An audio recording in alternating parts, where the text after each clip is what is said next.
Pronto, então vamos lá. Professor, Nós estamos fazendo estudo acerca do crédito tributário.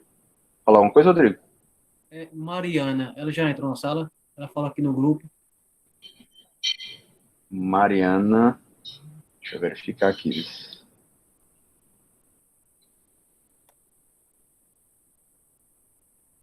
Já, Mariana Pontes. Já está aqui. Ótimo, vamos lá. Nós estamos fazendo um estudo sobre crédito tributário, né? Então, nós já vimos qual é a natureza do crédito tributário. O crédito tributário tem a mesma natureza da obrigação tributária. Isso é um dado importante a ser registrado. A própria disposição do Código Tributário diz assim determina. E ocorre a partir de um procedimento administrativo. Então, uma vez fazendo aquele timeline, né, nós vimos que existe uma linha do tempo para poder chegar até o crédito tributário. A constituição desse crédito, ela só é possível a partir do momento em que existe a obrigação tributária. Sem a existência da obrigação tributária, não há que se falar em crédito tributário, certo? Como é que se constitui o crédito tributário? A partir de um procedimento administrativo chamado lançamento. Então, pensando em procedimento como conjunto de atos administrativos, que esse conjunto de atos administrativos vão buscar compreender a existência ou identificar a existência do fato gerador, e assim, em via de decorrência, a obrigação tributária, identifica sujeito passivo, ativo, calcula o montante do tributo, se for o caso, aplica a penalidade e aí notifica o sujeito passivo. Isso é a disposição que está lá no artigo 142 do CTN. Ele traz a definição do que é lançamento, que é o procedimento para constituição do crédito. E aí nós trazemos aqui nessa linha do tempo, essa amostra, né, da sequência. Primeira, a necessidade da hipótese de incidência, fato gerador, fato descrito na hipótese sendo consumado, ele gera a obrigação de pagar tributo, surge a obrigação tributária, e a partir do lançamento é que há a constituição do chamado crédito tributário.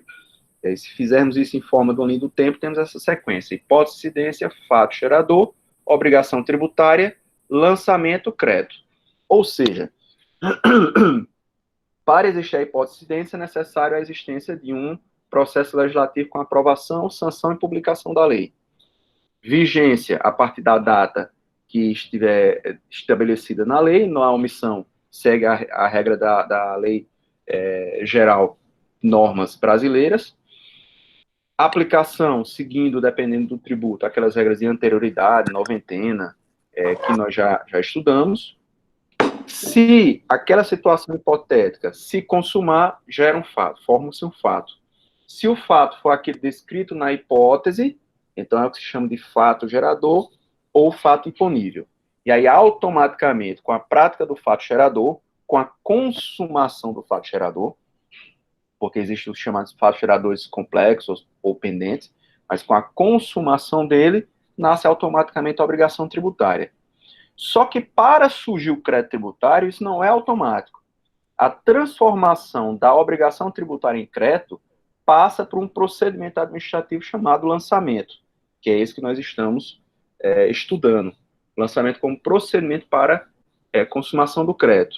E aí nós vimos a legislação aplicável para o lançamento, está lá disciplinado no artigo 144, quanto à definição da hipótese, qual a legislação aplicável da época do fato gerador, com relação às penalidades, se aplica a legislação aplicável que seja mais favorável ao sujeito passivo, e quanto aos aspectos formais, aplica-se a legislação em vigor e aplicação na época em que o lançamento estivesse sendo feito.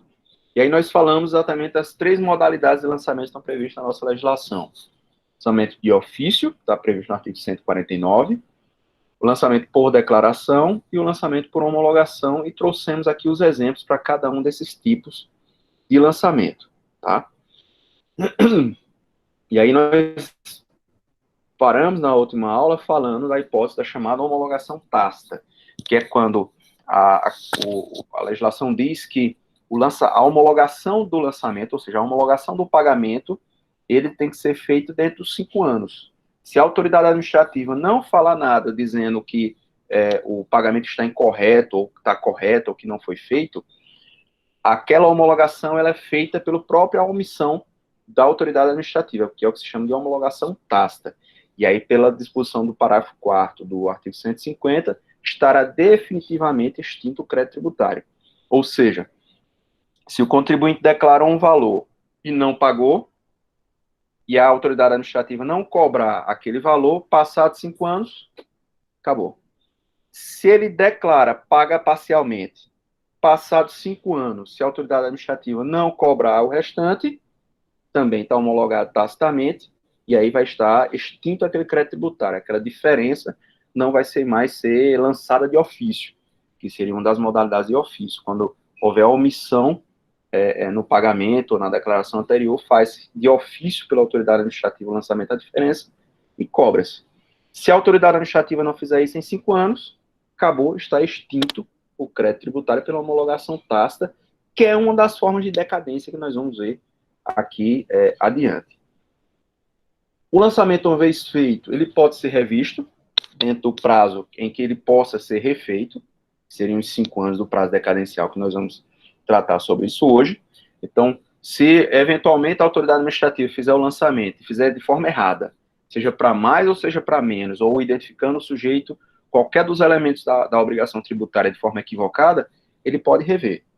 Tá? Então, se eventualmente ele foi lá e verificou, ele pode reconhecer de ofício que o lançamento foi feito errado e retificar, desde que justifique. Tá? Ou então pode ser feito a pedido do contribuinte.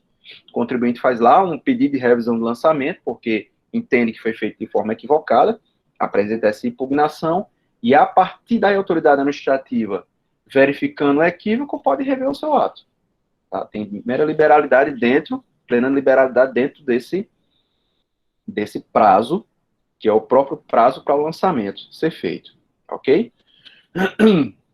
Eu trouxe para vocês a questão da consumação do lançamento, quando é que ele está consumado, porque é importante entender essa consumação do lançamento, e aí eu trouxe aqui para vocês 4 teorias que são apresentadas pelo professor Hugo de Brito Machado.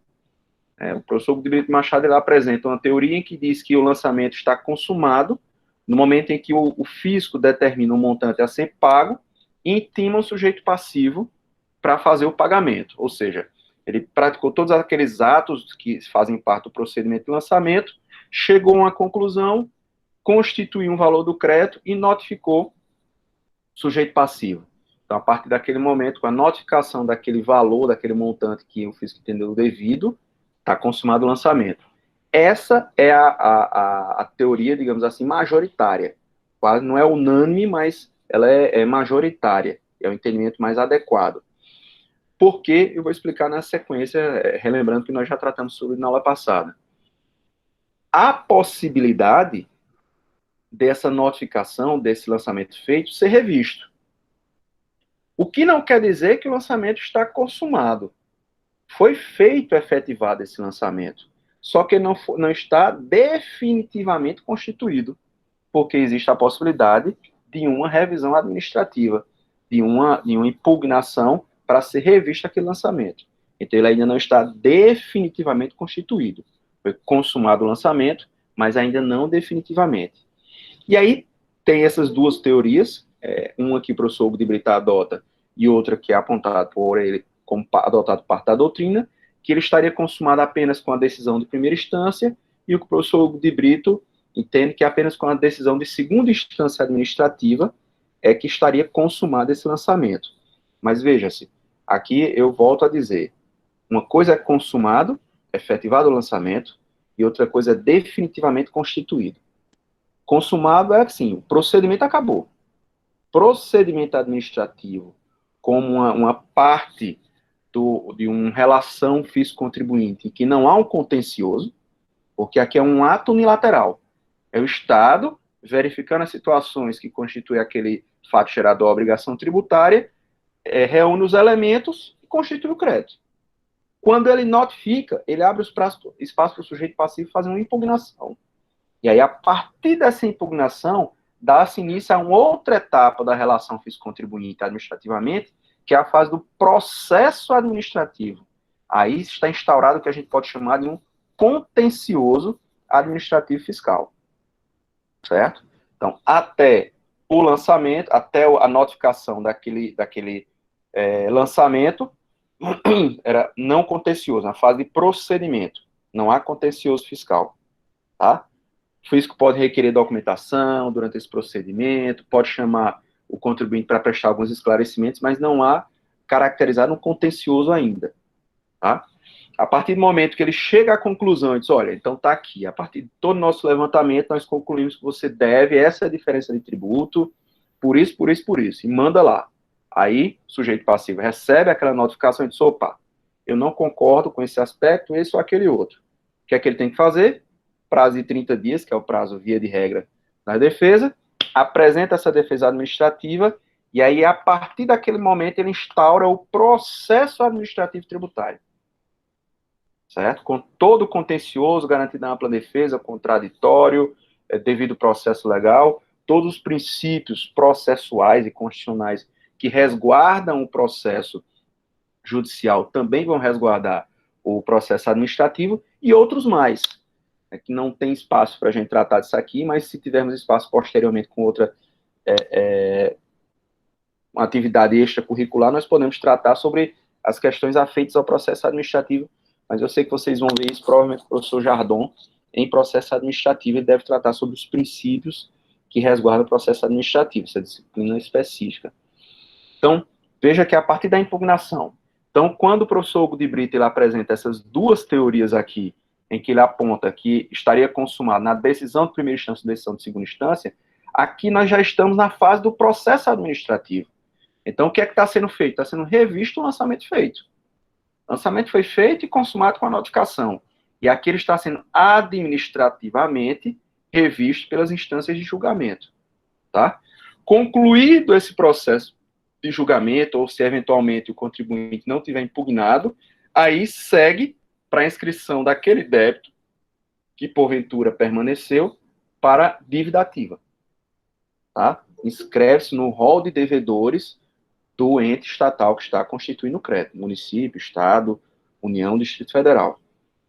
E aí lavra-se o que se chama de certidão de dívida ativa, que é um registro do livro local onde está cadastrado aquele crédito que foi ali constituído e definitivamente, tá? Muito importante a observação, anotem isso aí. Não pode haver inscrição em dívida ativa se estiver pendente de julgamento o lançamento. A inscrição em dívida ativa só pode haver quando o lançamento estiver concluído. Tá? Que não houver mais possibilidade de recurso na esfera administrativa. Professor, repete, por favor. Não pode haver inscrição na dívida ativa de crédito tributário que ainda esteja sendo revisto em processo administrativo.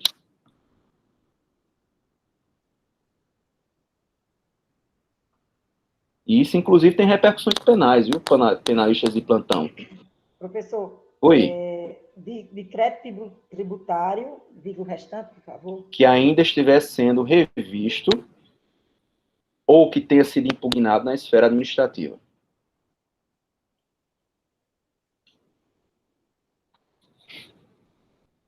escrever aqui no chat para vocês até anotarem.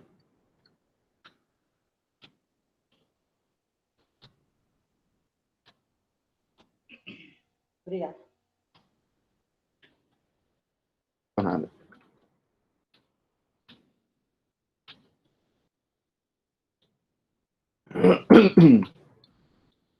Professor, com quanto tempo vai para a dívida ativa? Assim que concluir o processo, Isabel.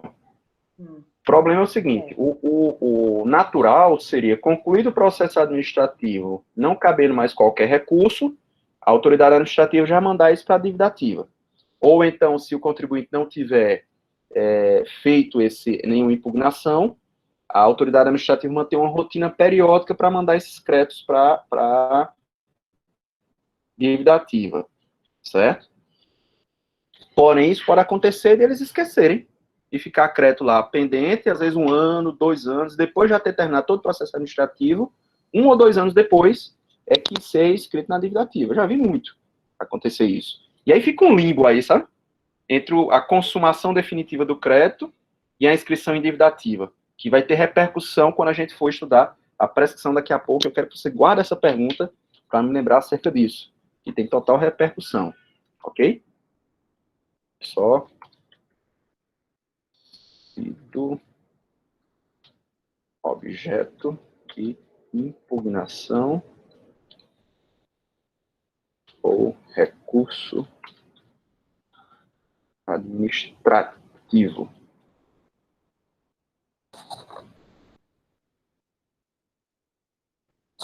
Ok, só para deixar registrado aqui no chat. Então, vamos lá. Então, qual é a posição majoritária? Esse primeiro ponto aí, certo? O fisco analisou, por exemplo, um lançamento de ofício. Como é um lançamento de ofício? IPTU. O IPTU ele é constituído anualmente de ofício pela autoridade administrativa. Ele verifica quem são os proprietários dos imóveis e lança lá o IPTU no sistema, publica o lançamento e manda os carnês. Alguns municípios mandam os carnês para a casa dos contribuintes, outros deixam à disposição lá no sistema online, na internet, para que o contribuinte vá lá, baixe seu boleto de IPTU e pague. Eu acho que Recife, se eu não me engano, é assim. Tá? Campina também tem. Você pode ter na inscrição da dívida, a inscrição imobiliária. Você entra no site da prefeitura, tem um campo próprio de IPTU, você baixa o seu carnezinho de IPTU lá à disposição. Mas, culturalmente, a maioria dos municípios elabora um carnezinho. Acho que eu tinha até um carnezinho de IPTU aqui, não sei onde foi parar. Fizeram uma arrumação aqui na minha mesa, desapareceu tudo. Mas, enfim. Aquele carnezinho manda lá para o endereço do contribuinte, está lá cadastrado na base de contribuintes. Constituição do crédito. Ou então, se não for essa modalidade, for um lançamento por declaração, o ITBI, por exemplo, o contribuinte vai lá, apresenta-se ao fisco, diz que está adquirindo o imóvel, diz por quanto está adquirindo, com base nessas declarações, a autoridade fiscal analisa a base de cálculo, se a avaliação imobiliária corresponde ao valor declarado, qual o percentual incidente, a natureza do imóvel, adquirente e transmitente, e faz o lançamento e manda o documento de arrecadação com a notificação para ele fazer o pagamento. Constitui o crédito, a partir daquele momento que ele intima. Tá? E no lançamento por homologação, como é que acontece? Aquela que a gente falou, aquela regra. A maioria dos tributos, eles são lançados por homologação, em que a legislação diz que o contribuinte tem que analisar a natureza da obrigação do tributo dele, calcular o montante do tributo devido por sua conta e risco, apenas acompanhando as regras que estão lá na própria legislação, e pagar. E guardar o comprovante. Tá? Tem que fazer esse procedimento. Praticou o fato gerador, emite a nota fiscal correspondente, ou faz a declaração correspondente, dependendo da natureza do tributo, declara lá, não declara, mas oficializa o ato, não é uma declaração, mas é uma oficialização do ato, dessas obrigações acessórias, e faz o pagamento. Dentro de 5 anos, a partir do fato gerador, que a regra está lá no parágrafo 4º do artigo 150, a autoridade administrativa tem para verificar se aquele pagamento ali foi correto. Se foi incorreto, o que é que ele vai fazer? Vai, de ofício, lançar a diferença. E como é que ele vai fazer esse lançamento de ofício? Esse lançamento de ofício vai ser feito exatamente através de um ato administrativo chamado auto de infração. Tá? Então, o auto de infração, via de regra, ele é apontado como o documento final desse procedimento administrativo, que é onde o contribuinte vai ser autuado para pagar o tributo não recolhido adequadamente. Certo? Então, essa notificação aí, até que ocorra essa notificação, existe um prazo. Então, até essa notificação está correndo contra a Fazenda Pública um prazo chamado prazo decadencial, que é o que nós vamos entrar aqui na sequência, certo? Então, veja, eu vou pular essa parte de suspensão do crédito tributário, que a gente está para tratar desse assunto de forma mais rápida na próxima aula, e eu quero já entrar com vocês nessa análise de extinção do crédito tributário, que está essas hipóteses de decadência e extinção, decadência e prescrição. Veja, o que é que extingue o crédito tributário? Está lá no artigo 156 do Código Tributário Nacional. Pagamento e as suas variações de pagamento. Tá? Então, veja, pagamento, compensação, que é quando você compensa um crédito com um débito, paga o montante devido. A transação, que inclusive foi regulamentada recentemente, já a Receita Federal já vem aplicando isso, a Procuradoria da Fazenda, que é um acordo para a quitação do débito, que vai resultar num montante a ser pago e vai haver o pagamento. Vou pular essas duas hipóteses de pressão e decadência para voltar já aqui para ela, para falar sobre conversão de depósito em renda. O que é essa conversão de depósito em renda? Quando o sujeito passivo faz a defesa administrativa, ele pode depositar o montante que ele entende devido para parar de correr juros e correção. Ele diz, olha, estou sendo cobrado 100 mil. Eu entendo que devo, sei lá, 80. E está sendo cobrado 20 mil a mais. Para não correr risco de depois ter que pagar um valor atualizado em cima dos 100 mil, o que é que ele pode fazer? Deposita os 80 mil que ele entende que ele sabe que deve e vai questionar os outros 20 mil. Ele não está pagando ainda aqueles 80 mil. Está apenas garantindo lá, depositando aquilo, extrajudicialmente mesmo. Pode ser feito isso. Certo? Quase como uma espécie, no processo civil, chama de consignação em pagamento. Ele vai lá, deposita, garante lá aquele valor que ele tem devido e vai discutir administrativamente ou judicialmente que seja. Chegou ao final e diz, olha, de fato, você só deve 80 mil, o que é que a autoridade fiscal vai fazer? Transformar aquele depósito em renda para o Estado. Ok? E o restante, a diferença vai ser anulado, já que houve uma decisão administrativa dizendo que não devia aquele saldo, aquela diferença. Se ele não fizer esse depósito, o que é que acontece? Eu vi acontecer muitas vezes na época que eu advoguei. O contribuinte não quis se dispor do valor para depositar judicialmente ou administrativamente e quis discutindo. O processo demorou 2, 3, 4, 5 anos. Finalizou esse processo, aí nós tínhamos um débito de 100 mil, conseguimos provar que ele não devia 20% desse valor, devia 80%, mas pelo decurso do tempo, aqueles 80 mil se transformaram em 120. Ou seja, a gente ganhou 20, mas perdeu 40 por conta da atualização do crédito naquele período. Acabou ganhando, é quase como se tivesse ganho, mas não levando nada. Então, não valeu a pena por conta da demora do processo. Certo? E aí a gente sempre tem orientado os contribuintes para dizer isso, olha, é melhor você depositar. É melhor você nem que você faça um parcelamento parcial, coisa dessa natureza, que mais recentemente isso passou a ser possível, do que ficar, porque vai ficar correndo, não é devido? Então pague o que você sabe que é devido. E vamos discutir aqui a diferença. Ou deposite, eventualmente. Tá? Porque senão a atualização vai voltar a perder o que nós ganhamos, eventualmente, aí. Tá? Então, veja que é a importância. Aí, quando há essa conversão daquele depósito em renda, está pago o crédito tributário. Estaria extinto o crédito tributário pelo pagamento. Ele não deveria mais nada, porque a outra parte ele não pagou porque entendia que não era devido, e a decisão final foi pela inexistência do débito. Então, está quitado o crédito tributário. A linha H, pagamento antecipado com homologação. Lembra que nós falamos lá? A homologação do lançamento, o artigo 150, parágrafo 4º. Tá? Então, o pagamento antecipado mais a homologação, ou seja, ela expressa ou tácita, faz com que haja a extinção daquele crédito tributário. Se está extinto, não pode ser mais cobrado. Okay? Inclusive, isso foi objeto de muita discussão, eu vou trazer já essa discussão acerca da interpretação desse dispositivo. E aí fala da decisão administrativa irreformável. Então, se aquelas decisões administrativas em que houve a impugnação, seja em primeira ou em segunda instância, ou eventualmente nas administrações tributárias que houver a chamada terceira instância administrativa, se a decisão for dizendo que o crédito não existe, extinguir o crédito tributário. Tá? Então, não há o que... A autoridade fiscal ela não tem legitimidade, olha só que interessante, se houver uma decisão no processo administrativo desfavorável à fazenda pública, ela não pode ingressar em juízo contra a decisão própria. E isso foi sedimentado recentemente, esse entendimento. Inclusive, existia um parecer interno da Procuradoria que dizia, parecer, acho que é 1510, se não, 1500 alguma coisa, não recordo exatamente o número, mas 1.500 alguma coisa, que dizia que a Procuradoria da Fazenda poderia ingressar em juízo contra a decisão do CARF ou do Conselho de Julgamento, se fosse contrária a ela. Isso caiu por terra porque o entendimento final do STJ foi que há falta de interesse de agir.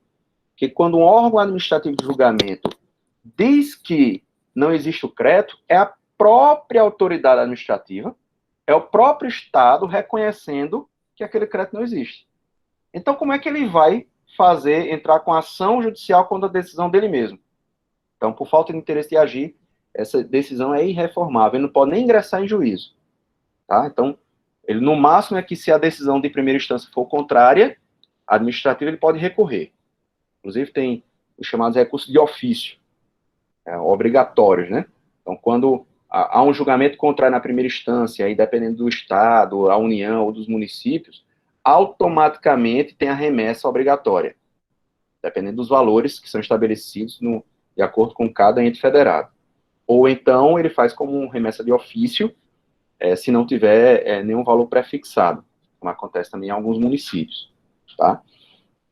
Então, tirando essa hipótese, judicialmente não pode. O contribuinte não quis recorrer administrativamente. Ou recorreu administrativamente, perdeu, e aí ingressou em juízo. Ele pode ingressar em juízo tendo perdido administrativamente? Pode. É um direito que assiste ao contribuinte, ao sujeito passivo, buscar o judiciário para rever os autos administrativos. Existe um modelo francês que tem um julgamento administrativo, que um conselho de julgamento administrativo, apartado do Poder Judiciário, ele tem uma decisão que é autônoma do Poder Judiciário e que não pode ser revisto no processo judicial. São modelos diferentes. Tá? Isso advém lá desde a Revolução Francesa, em que houve essa desconfiança com os magistrados no julgamento dos processos de direcionamento da monarquia, e aí houve essa separação dessa justiça administrativa, e as questões de Estado são decididas por esse procedimento administrativo. Um processo administrativo separado do processo judicial e que não pode ser apreciado judicialmente. Tá? Mas no Brasil, na maioria dos países, existe a chamada jurisdição una. Então, existe um contencioso administrativo, mas há a possibilidade de levar as decisões, a revisão dos atos administrativos para o Poder Judiciário, que é o nosso modelo aqui. Não há o que se chama aí de dualidade da jurisdição, como é no caso da França. Então, o contribuinte pode ir lá, recorrer ao judiciário e obter judicialmente uma decisão favorável a ele, dizendo que não deve aquele crédito tributário. E aí, se transitou em julgado, acabou, não pode ser mais cobrado. Ok? E a última hipótese de extinção do crédito é a dação em pagamento de bens imóveis, que seria uma hipótese em que a autoridade administrativa fiscal regulamentasse as formas que o contribuinte poderia pegar um imóvel e dizer, olha, eu não tenho dinheiro para pagar esse crédito aqui, mas eu tenho esse carro, tenho essa casa, tenho esse terreno, tenho esse bem aqui, tem esse conjunto de bens aqui, mercadorias, enfim, faz-se uma avaliação e dá o bem em pagamento ao Estado. Na verdade, esse dispositivo aqui do CTN fala apenas de bens imóveis, tá? Mas poderia fazer isso no processo judicial e num processo de adjudicação. Não sei se vocês já ouviram falar de adjudicação judicial, que é quando existe uma execução de crédito. Na execução de crédito, um bem que está sendo levado a leilão para quitar uma dívida, o credor pode dizer assim, olha, fazer o seguinte, eu não quero que seja leiloado, não. Eu recebo esses bens pela dívida. Tá? Então, ele faz a adjudicação dos bens para quitar o crédito. Pode ser uma quitação total ou parcial. Então, há essa possibilidade. E aí não há limite se for bem móvel, imóvel, enfim. Certo? Como o ato da administração fiscal ela é muito vinculada à legalidade, a Fazenda Pública ela não está autorizada livremente a fazer esse tipo de adjudicação. Existe um processo interno para autorizar ela a adjudicar, para que tipo de bens, isso é bem regulamentado a nível de Fazenda Pública Federal. Estados e municípios, nem todos, eu digo até a maioria, não tem bem essa regulamentação, mas é possível, certo? Então, recebe o bem em pagamento do crédito tributário, excepcionalmente. E aí tem que justificar o interesse público, né? Você não vai só encher de mercadoria de troço velho nos depósitos do Estado, sem qualquer finalidade. Então, tem que justificar o interesse público da aquisição. Vocês imaginem que determinado contribuinte seja um distribuidor de tablets, equipamentos de informática, e ele tenha dado em penhora em garantia um estoque de bens no valor da execução. Aí o município olha assim, ou o Estado, olha assim, opa, eu tenho interesse nisso, porque os alunos da rede pública estão precisando assistir a aula online, não tem esse equipamento, e aí eu vou querer comprar esses equipamentos aqui, adquirir esses equipamentos para distribuir com meus alunos da rede pública. Perfeitamente justificado o interesse público nisso. Só vai ter que ser feita a avaliação, verificar se o valor é correspondente e tal, e não haveria nenhuma ilicitude contra uma eventual lei de licitação, por hipótese alguma. Tá? Haveria se o valor adquirido lá na adjudicação fosse muito além do que é praticado no mercado, ou do que seja praticado nos processos de compra, no processo de licitação. Tá? Pessoal, pode fazer uma mistura dos dois? Por exemplo, dar uma parte e outra parte em dinheiro e tal? Sim, sim. Por exemplo, se os bens não forem suficientes para garantir a execução, Israel, o cara devia 100 mil e tinha, sei lá, 50 mil de mercadoria garantir. O Estado pode pegar aqueles 50 mil a adjudicar e continuar a cobrança sobre o restante. E aí o cara parcelava, pagava, enfim. A lei de transação, inclusive, ela veio para facilitar muito esse procedimento. Deu uma destravada, sabe? Que isso ainda antes era muito travado, e essa lei de transação no aspecto federal, ela veio para dar uma abertura e uma maior, vamos dizer assim, autonomia para as procuradorias da Fazenda Nacional transacionar e fazer esse tipo de negociação, certo? Mas é plenamente possível, ok? E aí, são as hipóteses de extinção. Aí, com essa hipótese de extinção, a gente traz de volta os dois pontos que eu pulei aqui, que é a questão da decadência e a da prescrição. Observe a pequena definição que eu trouxe aqui nesse slide. Decadência é a perda do direito sobre o crédito.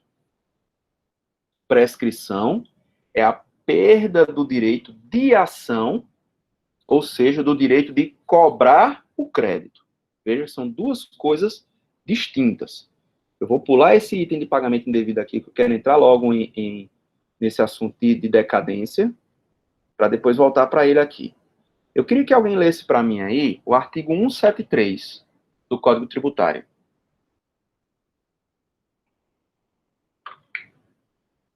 Quem achar aí, abre o microfone e lê, por favor.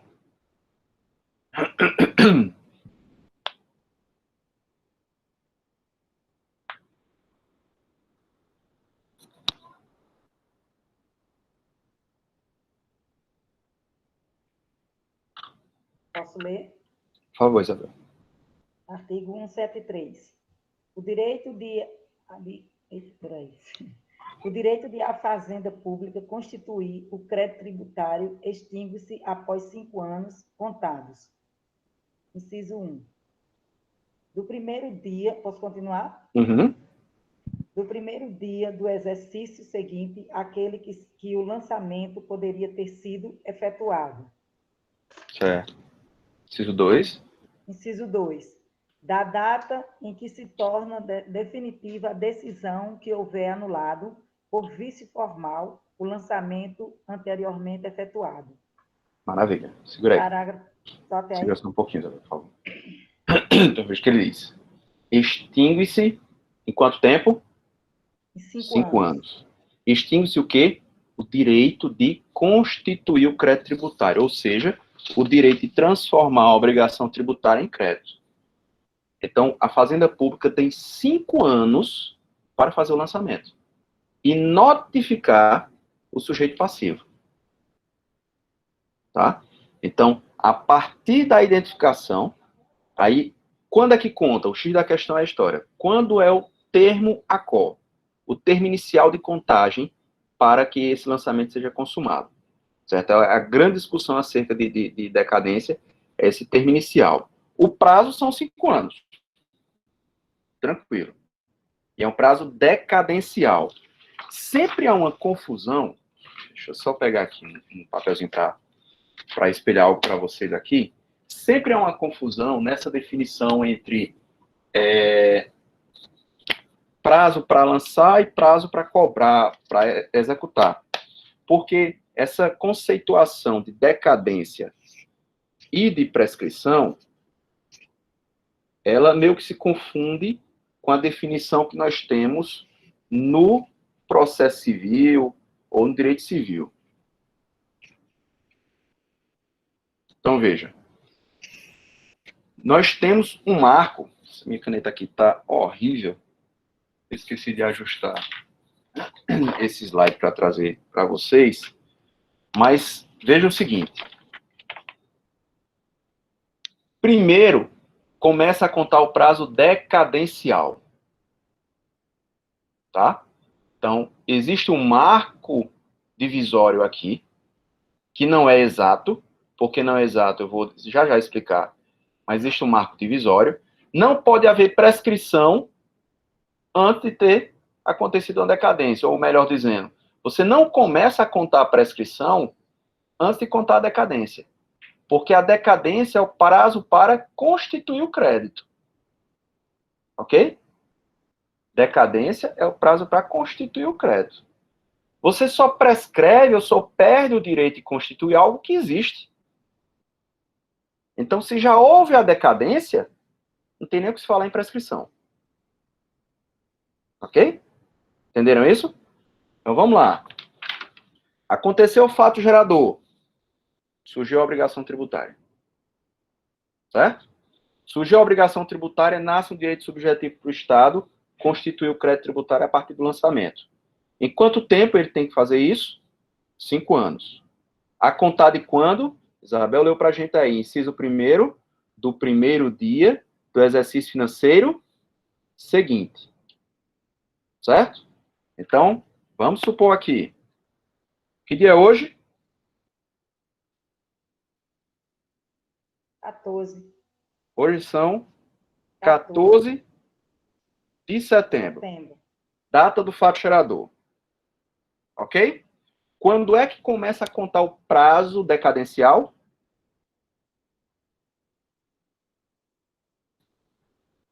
Quando é, gente? Vamos lá. Vamos supor que hoje tenha acontecido o fato gerador. Escuta só. Hoje, 14 de setembro, ocorreu o fato gerador. Determinado tributo. Certo? Pelo inciso 1º, quando é que começa a contar o prazo decadencial?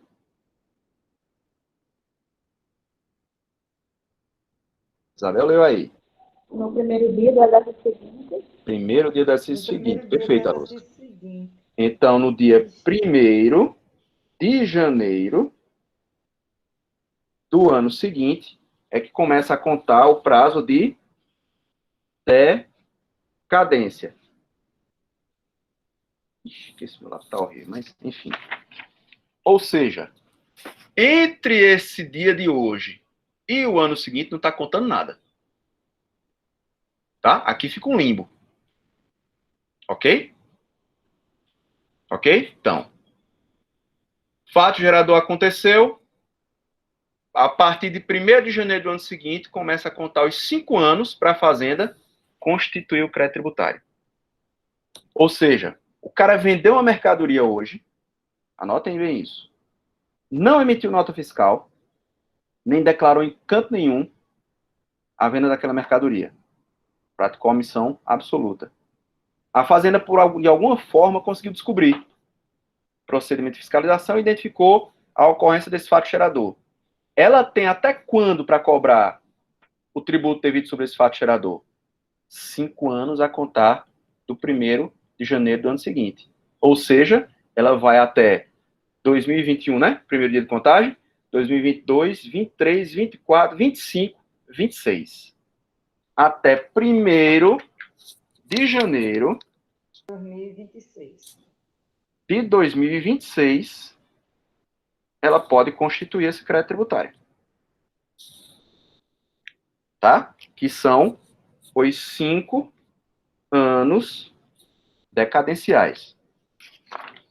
Professor, e se ela notificar só no dia 2 de janeiro de 2026. O que é que aconteceu?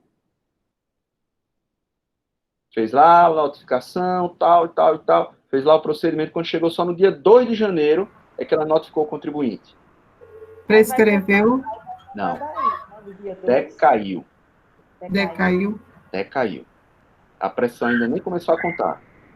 Certo? Estou chamando bem a atenção nisso, porque é comum a gente fazer essa confusão, dizendo prescrição e decadência como se fosse uma coisa só. Mas são coisas distintas.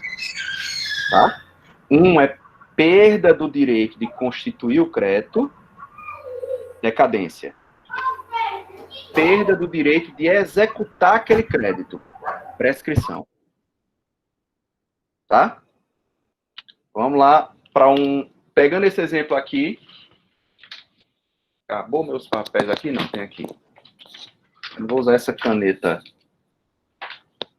aqui não, porque ela está ruim de escrever. Vamos aqui. Vamos lá, pegar esse mesmo exemplo.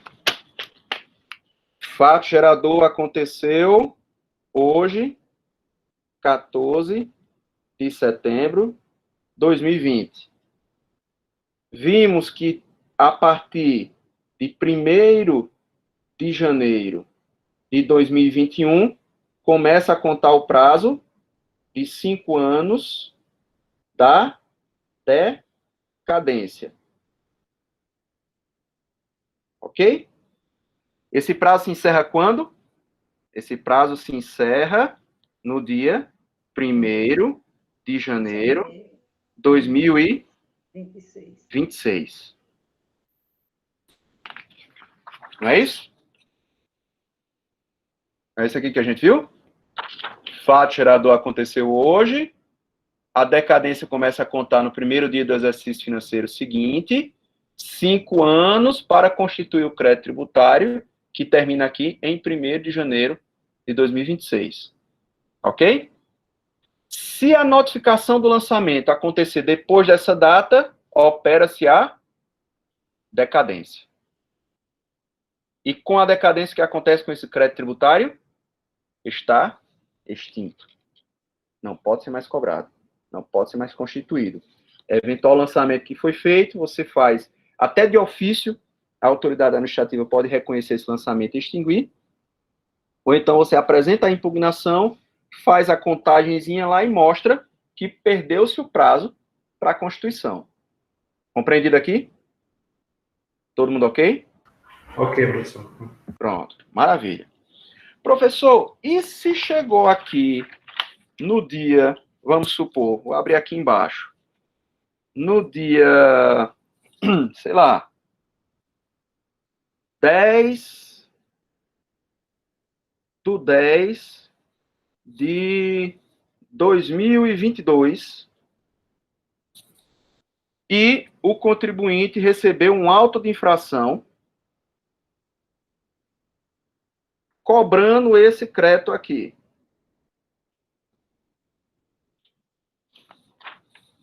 Dia 10 de outubro de 2022, o contribuinte foi notificado, através de uma auto-infração, cobrando o crédito tributário referente a esse fato gerador que aconteceu aqui atrás. O que é que aconteceu aqui? O lançamento foi consumado. Foi consumado dentro do prazo? Foi. Não foi? Fato gerador foi em setembro agora, hoje. 10 de outubro de 2022, houve auto-infração. Foi dentro do prazo? Foi dentro do prazo ou não foi? Foi. Foi. Porque a Fazenda Pública tinha até janeiro de 2026, lembra? Isso. Fez isso em 2022 ainda. Massa. Notificou, ele vai discutir valores, alguma coisa lá, a natureza do crédito, o fato, mas o prazo tá salvo. Certo? Então não houve. Massa. Beleza. Impugnou. Aí, durante a impugnação, durante o chamado processo administrativo,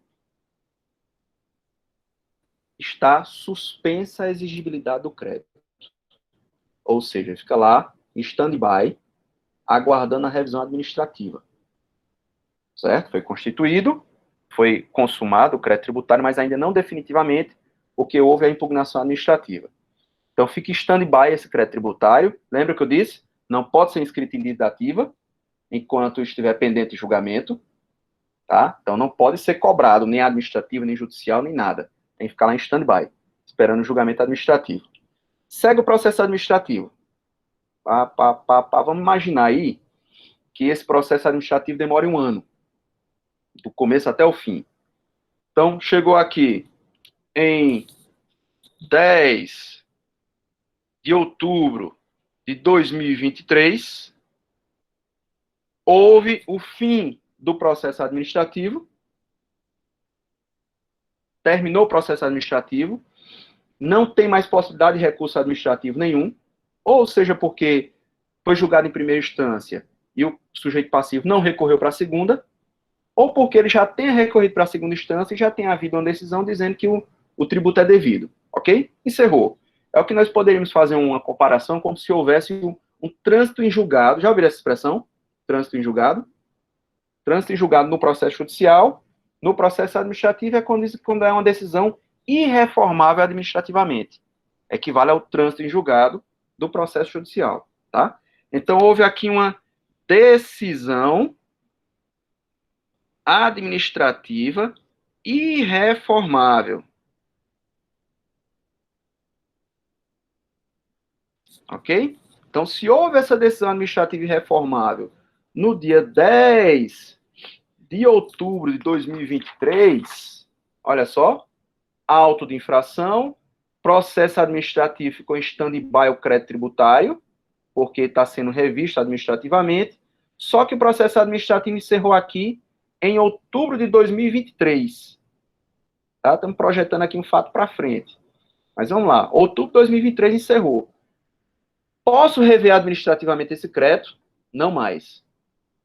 No máximo, eu posso recorrer isso judicialmente. Tá? Mas se está constituído aqui, está constituído definitivamente.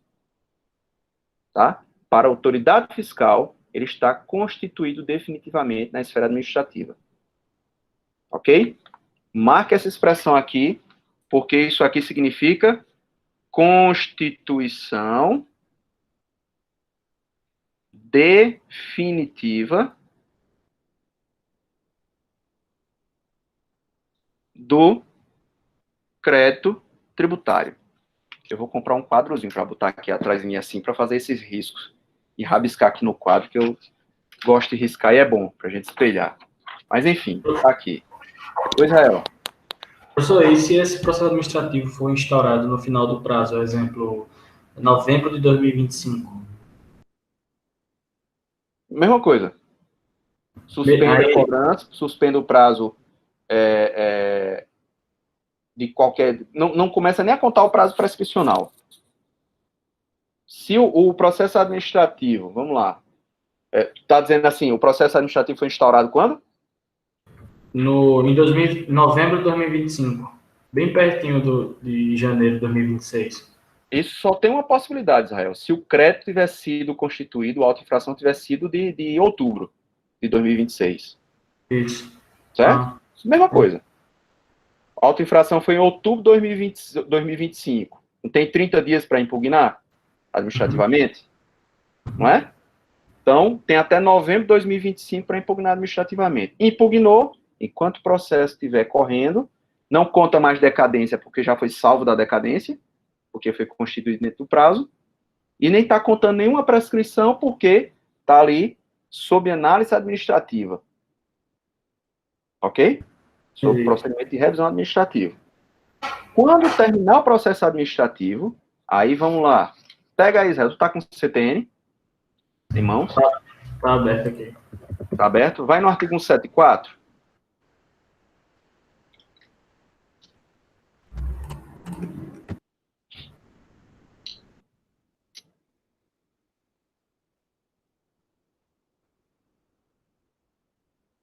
Vê aí, artigo 174 do CTN.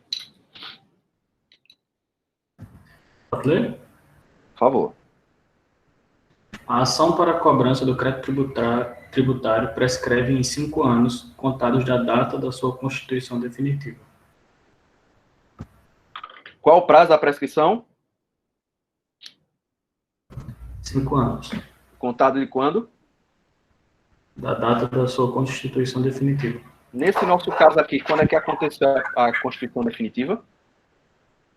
Ou quando aconteceria?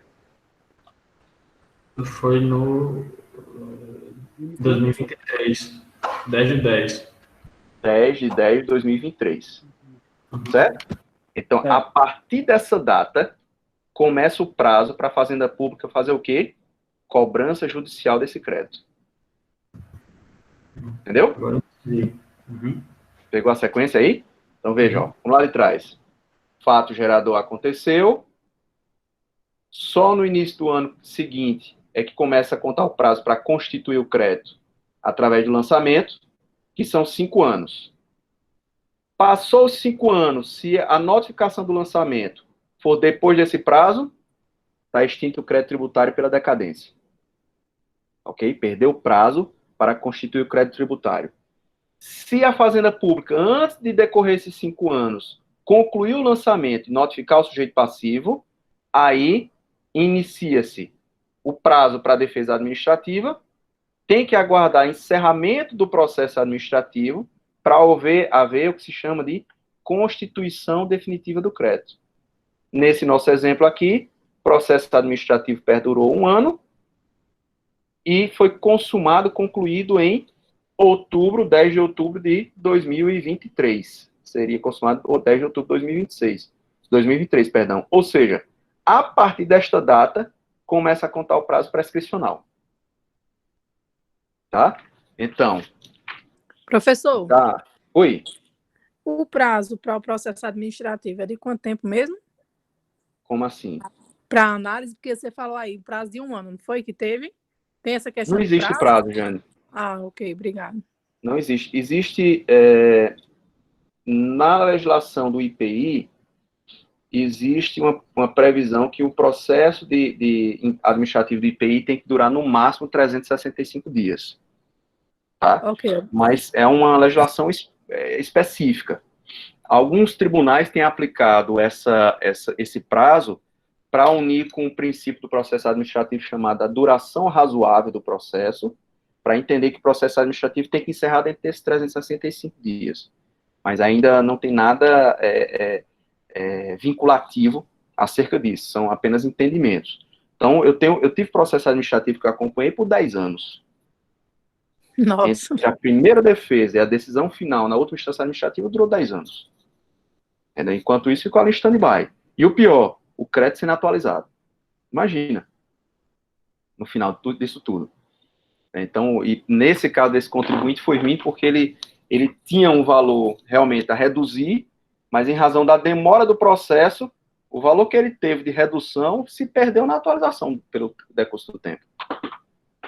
Então, ok, obrigado. Por isso que seria a importância aí se ele tivesse depositado lá atrás o valor que ele entendia devido. Tá? Então, voltando aqui. Enquanto estiver correndo o processo administrativo, não está contando prazo nenhum prescricional. Ok? Então, houve a constituição definitiva do crédito. Da constituição definitiva do crédito, nós temos um prazo de prescrição de 5 anos.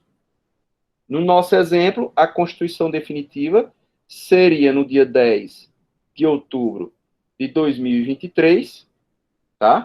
Então, a partir dessa data aqui, 10 de outubro de 2023, começa a contar o prazo prescricional, tá? Então, nós temos aí outubro de 2023, 24, 25, 26, 27, 28.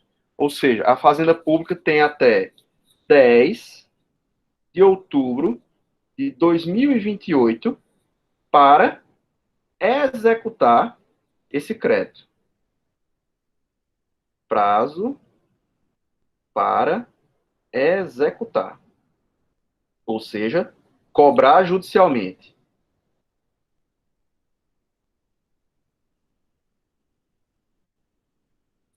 Compreendeu?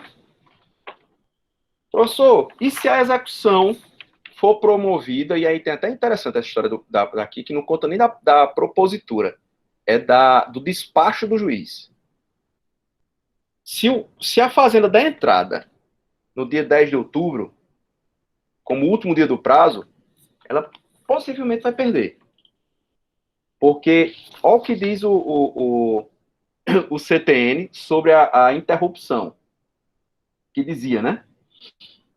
O artigo 174, um parágrafo, ele dizia assim, antigamente, interrompe-se a prescrição a citação pessoal do devedor. Então, esse prazo aqui, originalmente, só parava de contar o prazo de prescrição quando o devedor fosse citado. Aí o que é que acontecia? Se o sujeito soubesse que estava sendo promovido contra si uma execução fiscal e que estava perto de completar os 5 anos aí, sabe o que é que o pessoal fazia? Digam-me os senhores. Deixava completar os 5 anos? E como é que faz para deixar completar? No caso desse? Só nega, né? Como? Dá um de doido. Diz que não foi citado. Quem é que cita? No processo Abriu o processo de falência? Não. Se Se esconde. é ele mesmo que ia citar, não? Não. Quem cita é a fazenda, é judicial, citação judicial. Ah, sim, entendi. Entenda aí. É porque vocês não estudaram ainda processo de execução nessa fase. Mas assim, como é que acontece? O sujeito, a fazenda pública, entra com a ação de cobrança, que chama execução fiscal, certo? Aí diz lá o magistrado, fulano de tal, a empresa fulano de tal, enfim, está devendo um valor correspondente a tais tributos, de acordo com essa certidão dividativa aqui que está em anexo processo. E pede para citar o cara para pagar. Então vai para o oficial de justiça, para que o oficial de justiça faça a citação. Está lá o oficial de justiça de posse de um mandado de citação para que o cara pague aquela dívida. Falta 15 dias para chegar aqui no dia final de prescrição. O pessoal se escondia. Eu já ia dizer, se esconde para não assinar. Porque se não assinar, não vale. Aí tinha um outro risco, né? Se não fosse encontrado o oficial de justiça certificasse, aí o pessoal fazia a citação por edital. Mas aí tem uns requisitos para ver essa citação por edital, né? Você tentar 3 vezes, tal. Se a citação por edital saísse dentro desse prazo, massa, salvava o crédito tributário por ser cobrado. Se fosse posterior, perdeu. Prescrito o crédito tributário e não pode mais ser cobrado. Se faltar 15 dias, não adiantava por edital, não.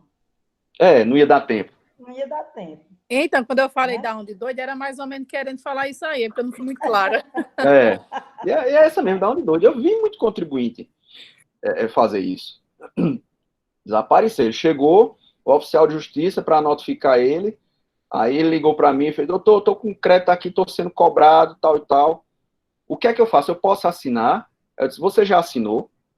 Ele disse, não, o oficial de justiça foi camarada aqui, deu para eu dar uma olhada, eu queria saber o que o senhor fazia. Eu olhava o crédito, olha, isso aqui, fazia essa contagem de prazo, analisava, tal. Daqui a 30 dias, esse crédito tributário, se você não fosse citado, daqui a 30 dias estaria prescrito. Aí disse, pois, doutor, vamos embora para a fazenda. Desaparecia no mundo, e disse, olha, vá por sua conta e risco. Só estou dizendo aqui que daqui a 30 dias, se ele não notificar, você não vai precisar mais pagar isso. Acaba de desaparecer no mundo, dava destino, ficava o oficial de justiça atrás dele, não encontrava, acabou. Aí depois, passados os 30 dias, ele se apresentava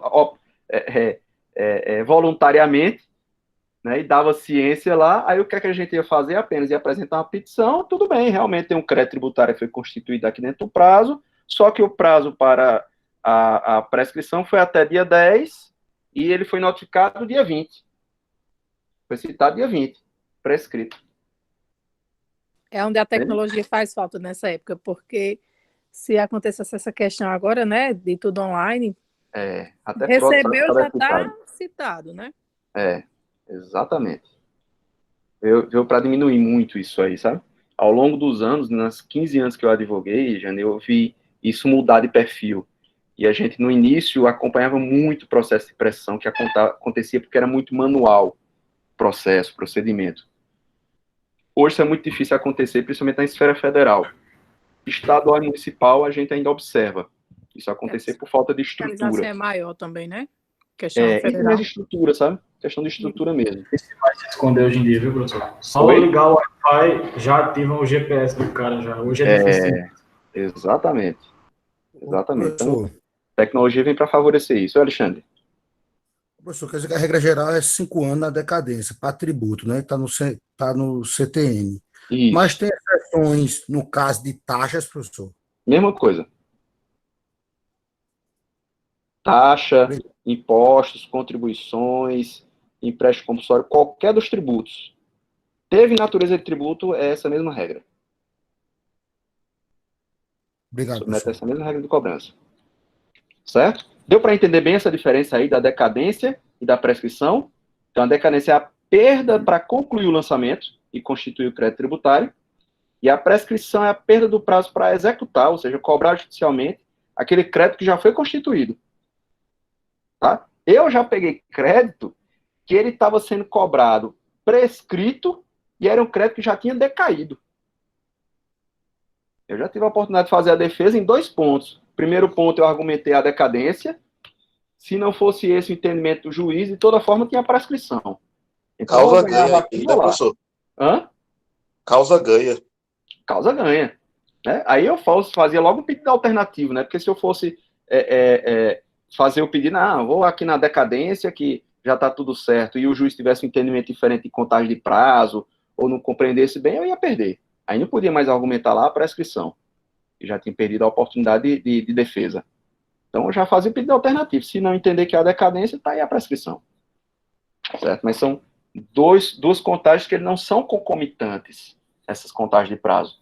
Primeiro conclui um, depois inicia o outro. Tá? Exatamente por conta disso aqui. Porque a prescrição ela só começa a contar com a constituição definitiva. Certo? Então, você veio, aconteceu o fato gerador, passou aquele primeiro período, então contou 5 anos. Passou 5 anos do primeiro dia do exercício seguinte, decadência operacionalizar a decadência, está extinto o crédito tributário. Não precisa mais nem ir atrás da prescrição. Tá? Se o crédito for notificado, se o contribuinte for notificado antes desses 5 anos, beleza, constitui o crédito tributário, a partir daí, espera eventual processo administrativo, terminou, não tem possibilidade de rever administrativamente esse crédito, porque já passou o prazo para recorrer, ou porque já houve todos os recursos possíveis, aí constitui definitivamente o crédito, começa a partir de agora a contar a prescrição. E aí a gente sempre essa reguinha aqui. Conta 5 anos a partir disso. Aí veja, o que é que aconteceu? Em razão dessa malandragem, desse contribuinte se fazendo de doido, como o Jane falou aí, passo sim, Antônio, eu passo depois esses rascunhos para vocês. Como o Jane falou de doido, aí o que é que a Fazenda conseguiu? Alterar o CTN, que aí eu queria que vocês lessem, alguém aí lesse para mim o parágrafo 1 do 174, que eu não atualizei aqui no slide, para dizer como é que está agora as possibilidades de interrupção de prescrição. E aí, artigo 174, parágrafo único do CTN. A prescrição se interrompe. Inciso 1, aí está vetado, né, professor? Tem um tracinho nele. Pela citação pessoal feita ao devedor. Oi? Parágrafo único. A prescrição se interrompe. Inciso 1. Pela citação pessoal feita ao devedor. Esse teu código está atualizado, macho? Tá. Deixa eu ler aqui. Mas ele está Eu posso ler, então professor? ele está vetado. Esse aí está Isso, vetado, tá eu acho, né? Exato. Aí, E abaixo dele tem um quê? isso, aí abaixo dele tem pelo despacho do juiz que ordenar a citação em execução fiscal. Não é Ele isso? não está vetado, ele foi alterado, esse dispositivo. Foi alterado. O inciso 1, originalmente, ele tinha essa redação da citação pessoal, que era a hipótese que a gente estava falando agora, que abriu espaço para essa malandragem, o pessoal se esconder. E aí, em razão disso, a lei complementar 118 de 2005, alterou o crédito e agora não é mais a citação pessoal que interrompe a prescrição, é o despacho do juiz. Tá? Então, promovida a execução fiscal, o juiz despachou, autorizando citar, pronto. Salvou o prazo prescricional. Certo? Ou seja, nesse nosso caso aqui, se a Fazenda Pública promover a ação de execução no último dia da entrada, ele tem que correr para que o juiz despache nesse mesmo dia. Se o juiz deixar para despachar no dia 11, já era. Ferrou. Entendeu? E isso tem sido objeto de questionamento, ainda continua sendo objeto de questionamento pela Fazenda Pública, porque a eventual perda de prazo não é por culpa própria, mas de terceiros. Porque se for um juiz relapso que vinha despachar um processo 15 dias depois, pode ser que nesse meio termo, nesse ínterim, aconteça a prescrição. E não pode acontecer de um juiz despachar um processo dias depois da ação ser proposta? Demais. Demais. É uma coisa mais comum. Eu cansei de despachar processo que o juiz não tinha nem autorizado a citação com um mês depois. Ficava lá tentando bajular o servidor para movimentar o processo, para ir para o juiz, ou fosse numa vara que o juiz estivesse substituindo várias varas, esperar o dia que ele tivesse lá para tirar o meu da pilha e poder despachar, mandando citar. Então, isso pode acontecer. Poderia, como ainda pode. A gente está falando do processo físico, mas tem a fila também virtual, né? De processo. Apesar de que tem algumas ferramentas que, não sei se vocês sabem, mas a Receita Federal, inclusive, ela tem um sistema que, a Justiça Federal, que o próprio sistema acusa esses prazos. E tem um robozinho, inteligência artificial a serviço da execução de créditos, que vai avisando para que não deixe transcorrer o prazo pela omissão da própria autoridade judicial. Então, são ferramentas mais modernas para evitar essa perda, né, e que é prejuízo para o Estado. Certo? Então, nesse caso, de última hora, se o advogado não tiver um joguinho de cintura, ou então até mesmo um certo vínculo lá com o juiz, provavelmente vai perder, porque se for no último dia, para ter acesso assim de cara, né, é muito difícil. Exatamente. Então, tem que ter esse cuidado, não pode deixar para promover em cima da hora, porque ainda tem que depender. E é até uma coisa interessante, porque, veja, se um crédito privado for cobrado, tá?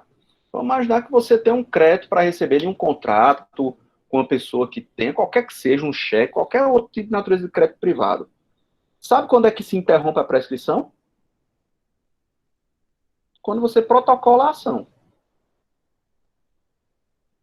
O prazo prescricional para cobrança judicial dos créditos, dependendo de qual seja o prazo, tem vários prazos dentro do processo civil, mas ele se interrompe com a propositura da ação, com o protocolo. Eu já tive a oportunidade, por exemplo, estava lá no meu escritório, um aluno chegar, eu dava aula como eu dou até hoje, de direito empresarial, e à época eu dava aula de títulos de crédito e eu lecionava sobre cheque. E aí um aluno chegou e fez: professor, eu acho que eu tenho um cheque lá, eu queria que o senhor desse uma olhada para saber até quando eu posso cobrar. Eu dava aula no turno da noite, para essa turma, aí quando foi no outro dia de tarde, ele foi lá ao meu escritório. Eu peguei o cheque dele, vi a data do cheque, fiz a contagem do prazo a partir de emissão e disse: olha, você tem até hoje para promover a execução desse cheque. Hoje é o último dia do prazo. Ele disse: como é que a gente pode fazer? Eu disse: esse cheque está nominal a quem? Está nominal a minha esposa. Então pronto, eu digitei a procuração na hora, imprimi, mandei ele para pegar a assinatura da esposa. Enquanto ele foi buscar a assinatura da esposa, eu sentei na frente do computador e preparei a execução. Preparei a execução, já tinha os modelos de outras execuções, né? Fiz aquela mudança de dados, parará. Quando ele chegou, trouxe a procuração, trouxe o documento, a gente imprimiu, correu para o fórum, meu escritório próximo ao fórum. Cheguei no fórum 5:05. Fechava de 5 horas o fórum. Aí cheguei lá com a peça, com o documento e o cheque para protocolar. Pronto. Salvo a execução. Correu, executou, a gente cobrou o crédito, massa, beleza. Se fosse um crédito tributário, eu tinha perdido. Não uma distorção. Então, o prazo, eu entendo que o prazo aqui devia ser interrompido com o protocolo da execução fiscal. Não tem sentido isso ser com despacho judicial. Porque se a prescrição é perda do prazo para cobrar judicialmente, então a cobrança se dá quando o sujeito protocola a ação. Né? Quando o juiz despacha, quando é citado. Mas, enfim, essa é a regra hoje que está normatizada. Eu estou apenas expondo a vocês uma contradição, em razão comparando com a cobrança do crédito privado, que traz um desfavor para a fazenda. E isso é favorável, logicamente, ao contribuinte. Eu acho que, historicamente, isso se dá pela própria natureza das execuções, que sempre eram pensando em favor do executado. O próprio Código de Processo Civil, eu acredito que o professor de Processo Civil vai tratar com vocês sobre isso, que um dispositivo no CPC anterior, se eu não me engano, era o artigo 920 do CPC anterior, que ele dizia assim, que a execução corre no interesse do devedor. Ou seja, na forma mais favorável ao devedor, como se fosse uma proteção ao devedor. O CPC novo mudou, e agora o princípio é que ele corre no interesse do credor, que é quem tem que receber o crédito. Então, durante muito tempo, esse princípio de proteção do devedor prevaleceu, e eu acredito que por isso que o CTN trouxe essa disposição, de a prescrição só interromper inicialmente, depois que o cara fosse citado, aí com a reforma, com a modificação de 2005, a partir do despacho do juiz. Então, evitava que o cara ficasse com uma malandragem de se esconder. Bastava ser protocolado, despachar com o juiz para ele autorizar a citação. Tá? Então, hoje, a prescrição ela se interrompe com o despacho do juiz autorizando a citação do devedor, do executado. Certo? Essa é a regra.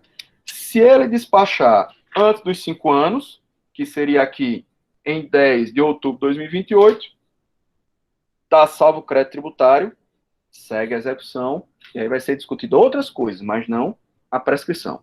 Compreendido? Ficou claro? Ou está confuso? Estou vendo Isabel com cara que dúvida. Deu tranquilo, Ricardo? Falou, não entendi o que você te falasse. Deu sim. Certo? Gente, isso é um dos assuntos mais complexos e mais difíceis, mais polêmicos do direito tributário. Prescrição e decadência. Então, pegue leve na prova, por gentileza. Por isso que eu estou facilitando aqui a tratativa do assunto para trazê-la de forma mais amena. Isso aqui. Mas a questão das questões é outra coisa. O senhor explicando está ótimo, professor. O problema vai ser na prova. A gente vai exercitar isso segunda-feira, tá? Eu vou ver se eu fazer até o seguinte, eu vou passar um exercício para vocês essa semana, com alguns aspectos aqui, para vocês tentarem responder ao longo dessa semana, para na segunda-feira a gente estar já treinado. Vale ponto? Vamos fazer valendo ponto. Como atividade, certo? Uma atividade complementar aí da nota dessa primeira unidade, que vale a pena a gente exercitar sobre isso. Certo? Mas é bem interessante esse assunto. Demais, demais. E Jane, assim, a gente, apesar de ser pouco, acontecer pouco caso na cobrança de crédito da Fazenda Nacional, mas na Fazenda Estadual e Municipal ainda acontece muito. Acontece muito. Se vocês pegarem processos antigos, nas execuções que vocês forem eventualmente acompanhar, vocês vão ver esse tipo de situação. Certo? Tem uma questão que foi colocada agora em discussão, julgada pelo STF, depois de 10 anos tramitando, que era a contagem do prazo quando há algo que se chama de redirecionamento da execução, que é quando o sócio passa a responder sobre aquele crédito que era da empresa originalmente. Lembra aqueles casos de responsabilidade de terceiros? Que o sócio, administrador, pode se responder pelo crédito da empresa, naqueles casos de responsabilidade de terceiros? Então, existia uma discussão de, espera aí, mas o sócio, e em quanto tempo? Em quanto tempo o sócio pode responder sobre isso? A Fazenda Pública tinha um entendimento, o contribuinte tinha outro. O contribuinte disse, não, espera aí, essa contagem de prescrição conta também para o sócio lá de trás. A Fazenda Pública disse, não, só conta a partir do momento que for requerido o redirecionamento. Foi julgado recentemente pelo STF essa questão. No caso, ficaria 5 Veja para que ainda tem. e depois mais 5 era 10, no caso, 10 anos. Hoje como é a contagem? Você tem 5 anos de prazo decadencial e 5 anos de prazo prescricional. Tá? Ou seja, hoje, um contribuinte, sujeito passivo, pode estar sendo executado legitimamente de um crédito sobre um fato gerador que aconteceu em 2010. Sei. Entendeu? Não, eu estou dizendo a Tá, pessoal? modificação da cobrança para o sócio. Tem que você Não, não vou entrar nesse mérito agora não, gente, senão vai misturar a cabeça de vocês. Tá bom, então. Pensei que você Deixa estava falando isso. Deixa isso aí em stand-by. A gente deixa para um... 8h05. Vamos para a segunda aula.